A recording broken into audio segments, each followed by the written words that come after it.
আচ্ছা, বাড়িতে কেক খাওয়ার পর সেই বেসটা মনে হয় সবাই ফেলে দাও, তাহলে আজকের পর থেকে সেটা আর করো না। সেই বেসটাকেই আমি ক্লিন করে রেখে দিয়েছিলাম, তার উপরে জেসোর একটা কোট করে নিয়ে কিছু আমি পেন্সিল দিয়ে র্যান্ডাম স্কেচ ড্র করে নিয়েছিলাম। তোমরা চাইলে তোমাদের ইচ্ছা মতো স্কেচ করতে পারো।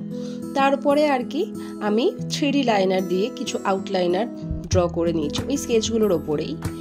দেন আমি গ্লাস পেন্টিংয়ের যে কালারগুলো হয়, গ্লাস কালার, সেগুলো দিয়ে আমি ওই যে 3D লাইনার দিয়ে লাইনগুলো করেছিলাম তার ভিতরে কালার ফিল করে দিয়েছি। তোমরা এখানে গ্লাস কালারের বদলে কিন্তু অ্যাক্রিলিক কালার বা চক পেন্ট ইউজ করতে পারো। আমি একটু ভাইব্রেন্ট অন্যরকম জিনিস এক্সপেরিমেন্ট করতে চাইছিলাম, তাই গ্লাস কালার দিয়ে ট্রাই করলাম। তো এন্ড রেজাল্টটা আমার কিন্তু ভীষণই ভালো লেগেছিল, কারণ এটা 3D ভাইব দিচ্ছিল, কালারফুল ভাইব্রেন্ট লাগছিল। তো তোমরা ট্রাই করে দেখো, যদি ট্রাই করো আমাকে অবশ্যই কমেন্ট বক্সে জানাবে।